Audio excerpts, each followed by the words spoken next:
Brian Powell of I Run Far here with Keely Henninger before the 2018 Lake Sonoma 50 mile. How are you, Keely? I'm doing great, thanks. How about yourself? All right. You just got down here last night, but this is not your first time at Lake Sonoma. No, it's not. You were here in 2015. Yep. And had an interesting go of it, I understand. It was very interesting. I actually fell, dislocated my shoulder, popped it back in and ran till mile 40-ish and kind of overdosed on Advil, and they pulled me and boated me across. So now people will actually, I'll be running with random people across the world, and sometimes they'll be like, oh, I ran Sonoma the year the girl was boated. I'm like, that was me. Pretty sad. So when did you in the race dislocate your shoulder? Basically right after the turnaround when you get back on the single track. Okay. Just right there. I was totally not paying attention, just fell, dislocated it. It popped back in pretty easily because I used to dislocate it a lot for basketball, and so I had re-popped it in before. But it's still just really awfully painful. So I don't know how Killian did hard rock. That's really impressive because it's like it throws your whole mechanics off because you're holding it on your chest. But yeah, so wasn't the greatest, but was definitely me being clumsy. But you are back. I'm back. I have a little bit of redemption here. You've been, what are you, 25? 25. 25, but you've been doing ultras for a while now. Yeah, I ran my first one at 21. How did you get into ultras? I saw that, so one year I did the 50-mile relay in Penn State when I went to school there. Okay. And I finished and I thought it was awful, and I just wanted to do the whole thing instead. So I just kind of on a whim decided to start training and did that the next fall, and then... You're still in college. Yeah, you're still Penn State. In college, yeah. So instead of partying with my friends on the weekends, I kind of started running with all the older men in the forest on the weekends. Oh, so awesome. Really cool. And then ran that the fall of my senior year. Yeah. And kind of fell in love with the sport, and then started actually running more and training and trying to know what to do and run a little smarter than previously. And yeah, so I've been kind of running since then, but I actually never ran in high school or college really. So I think it's been a very long journey for me trying to not jump the gun of all the years that most runners put in before they start competing. Yeah. I was always trying to kind of jump that period of running, and I think it's finally I've run enough now that my legs and everything are used to it. So. But you did. You said basketball beforehand. Did you play other sports growing up? I played basketball and soccer all through all my years of middle school, high school, and stuff like that. So I still ran a good amount and was always competitive and loved sports. But yeah, never ran really. So did that competitiveness carry over to ultra running right away? Or? Oh, definitely not. No. No, I actually hated the competitiveness of it. When I did do a couple short races, I ran them slower than my 50-mile pace. Okay. As my mentality still wasn't there. It was very much, I liked being out in the forest and exploring, but competitiveness-wise, I didn't know how to compete as an individual instead of as a team. Yeah. So I just would run, and if I felt crappy, I would just slow down. Yeah. And so, that gets you so far if you're in shape, but then it doesn't get you much further than that. So it's been a very long learning And when journey. did that change? Because it's obviously changed a little bit. I'd actually say it changed definitely over the past couple of years, but I think the most defining moment for me was Worlds last summer. Okay. Where I probably had the worst race of my life. I basically walked 40K and was cramping and felt like I wanted to drop the entire time, and it was miserable, but running for your country and running with all those amazing athletes and human beings, and even if you have an awful day, still pushing through and making yourself do something you never would have normally done. Yeah. Really changes your outlook and realizes that okay, it's actually kind of cool to push, and you can do way more than you think you can.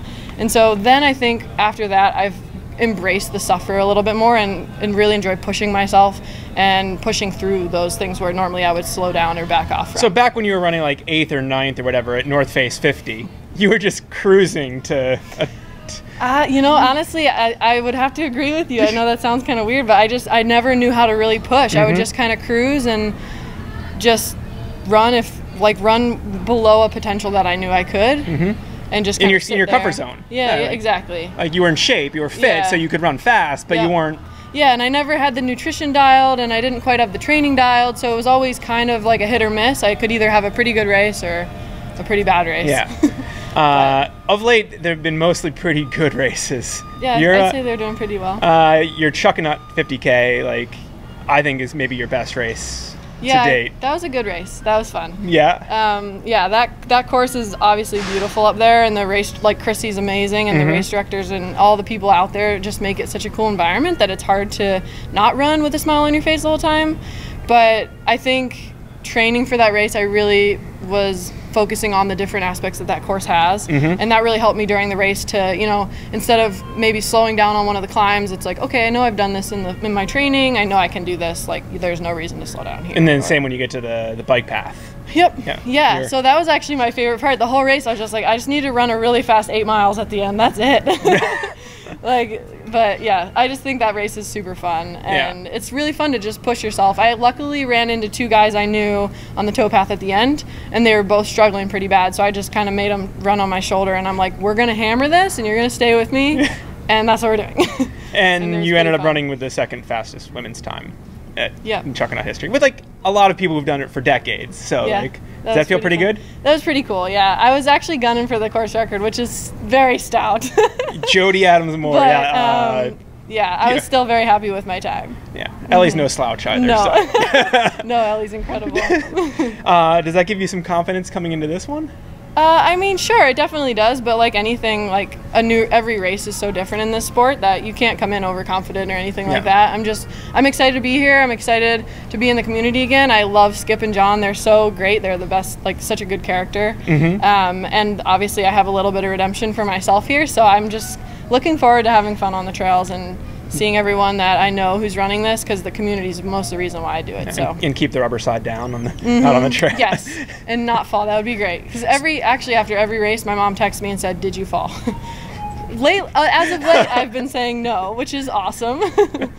But yeah, so that would be good. Good. Do you have your eye on heading to Western States if you run well enough here, or is that not on your plan? As of now, I'm running Lavaredo Trail, so it's the same weekend.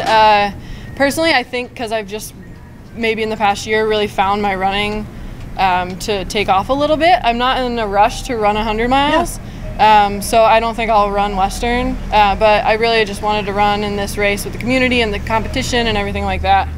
But I do want to do Western one day, and I want to do it to my best of my ability, and I don't think I'm there yet, so it's such a good race that it deserves all my respect. So until I'm ready to give it my full attention, I'm not gonna. And Lavaredo seems like a pretty amazing experience in and of itself. Yeah, and honestly, like it's so much outside of my comfort zone again, where it's 7 hours of night running.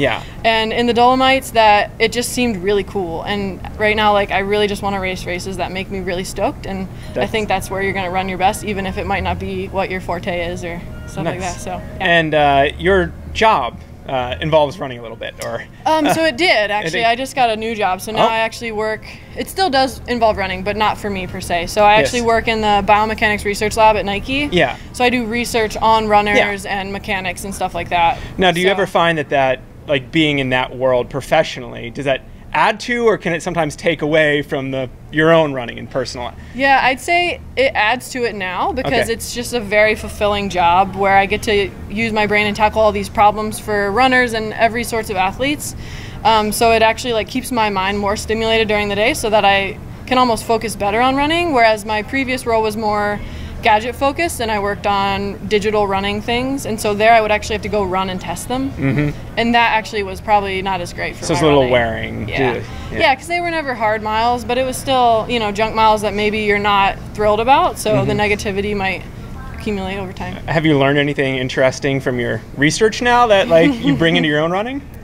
I definitely think about my research topics whenever I'm running, so whether it's, you know, looking at mechanics of different parts of the body, whenever I'm running I think about those, and then you get to see a lot of cool innovations and just how different things can help you when you're running. So I think I really work more on my form now, just because I get to see how it can help you and how like some of the better runners run. And I think being able to be around all these really incredible athletes, like seeing them run their easy runs, like, you know, at a 7-minute pace, and they're running the marathon at a 4:30 pace, I'm like, okay, I can run 9-minute pace today. Who cares, right? So I think it's brought me down a bit and realized that like on easy days, it's totally cool to shuffle really slow and then hammer hard days. Nice. And so, yeah, I think you can take a lot away from working at a company like Nike. It's pretty cool. Nice. Yeah. Oh, thank you, Keely, and good luck this weekend. Thank you.